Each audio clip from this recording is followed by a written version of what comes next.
Hey guys, it's Therapy Thursday, and today I want to talk to you about today's habits becoming tomorrow's normal. Some of you might have noticed I put a post on my Facebook page this week stating just that.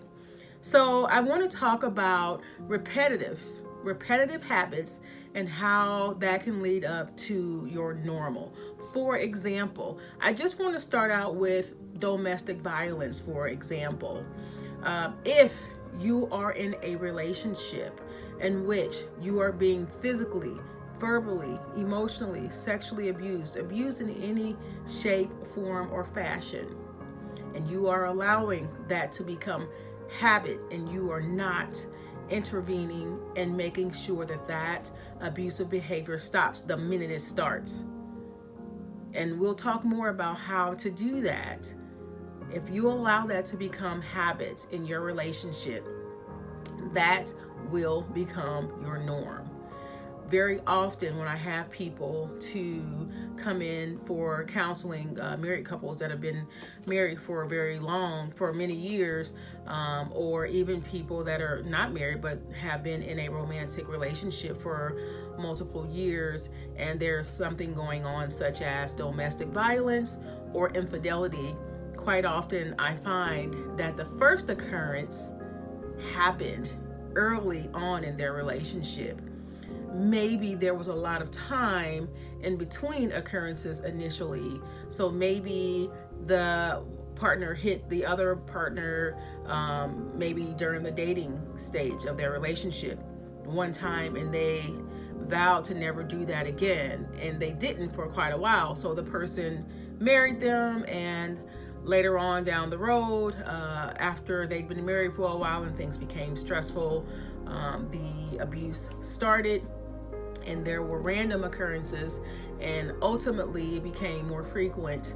And here they are multiple or many years later with a domestic violence situation that should have been nipped in the bud a very long time ago. We teach people how to treat us, and when we allow a person to do things like abuse us and we remain in relationship with them, it can become a very toxic and habitual situation in which it becomes normal for you, and you find yourself hiding the things that are dysfunctional. This also applies for other relationships, friendships, for example. Some friendships, you might like the person quite a bit, you might have a lot in common with them, but you know that that person is very toxic and unhealthy for you. You have good streaks with that person, then something occurs and they become unhealthy and unglued, and they have a negative impact on your emotional well-being or on the relationship in general. And then you're expected to bounce back every time they have one of those episodes, and it becomes a situation in which you experience emotional deterioration every time this person has one of these episodes, and it's overwhelming for you. And so this becomes toxic, unhealthy, habitual, and over time the norm. And you find yourself saying, oh, well, that's just such and such. Oh, that's just how they are. Oh, they'll get over it. They'll get through it. And then before long, you have this dysfunctional, toxic friendship. So be very careful about what types of relationships that you allow, because they can become normal even though they're toxic and unhealthy. And I also want to talk about, let's just say, substance abuse. Nobody sets out to become a habitual smoker or a drug addict or an alcoholic. Most people, when they start any of those activities, they are typically doing it as an unhealthy coping skill. Yes, maybe a coping skill, but it's unhealthy. Or they're doing it socially, or maybe they are just maybe trying it out due to pressure, but nobody says, you know what, I think that I would love to become a habitual smoker in which I smoke 2 packs of cigarettes a day for the next 40 years. Nobody has that goal. But when you start to smoke on a regular basis, it becomes habit, and then over time it becomes normal. So just know that whatever the habit is, it can become normal, and your normal is basically just, you don't react to it. It's just what happens every day, without any effort. Same thing with diet and exercise.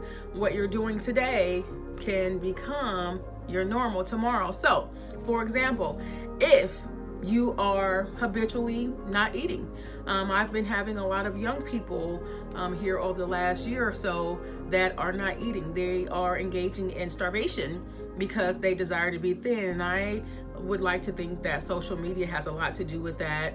And not just social media in general.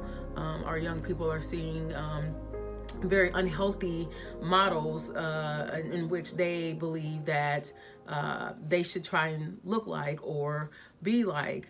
And so many of them desire to look like some of these people that they see on the internet and on television and in magazines.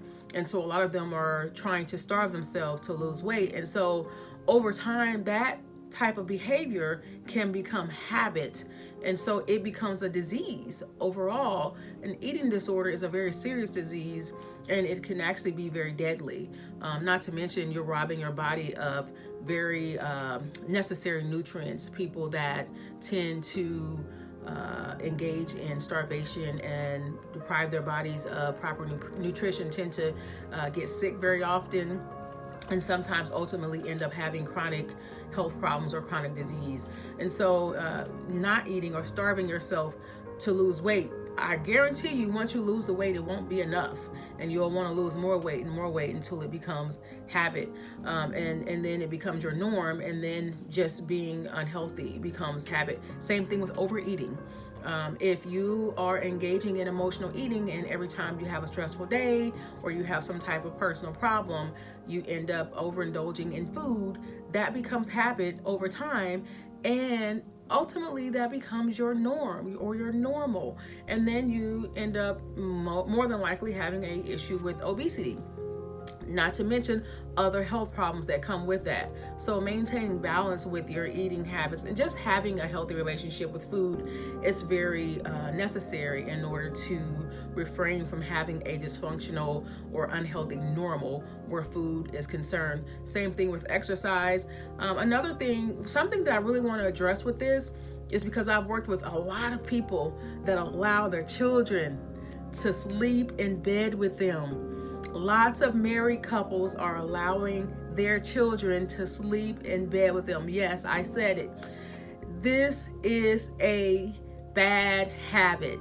Your children should start sleeping in their beds at a very young age, so that they get in the habit of sleeping in their own space. Husband and wives, your bedroom is your space in which you share very not only intimate moments, but also very private moments in which you talk about your innermost thoughts, in which you talk about how your day went, in which you provide support and encouragement for each other, in which you are able to sit with each other and no one else occupies that space other than the two of you. You need that space alone. I have had people that have had their kids sleep in bed with them for a whole decade, from the time they were born up until they were almost in middle school. And so I want you to know that's unhealthy for your marriage, and it's also not good for your children. And who are you doing that for? What's the goal? What is the purpose for that? And how is that helping your children? How is it hurting your children? So I want you to ask yourselves those questions, because that becomes normal. Your 1-year-old sleeping in your bed can become your 10-year-old sleeping in your bed due to habit. So I want you to be very careful. So I want you to do this. Envision what's normal for you today, and I want you to envision 5-10 years from now. Are you okay with today's daily habits becoming your norm? If you are okay with what's going on today in your life being your normal, then continue on. If not, it's time to interrupt the dysfunctional cycles that you have going on. And I'm also referring to your thoughts. If your thought process is unhealthy and the habitual negative self-defeating thoughts that you're having are also toxic and unhealthy, you probably want to stop that now so that it doesn't become your norm as well, because what you have going on in your thought life has a lot to do with what actually manifests in your life.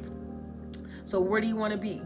And wherever you want to be, I want your daily habits to be consistent with that. All right. And then the last thing I want to say is surround yourself with people who will help you avoid daily dysfunction, so that daily dysfunction does not become your normal. Hey, it's Therapy Thursday. I'm Carmel Brown, and I'll see you soon.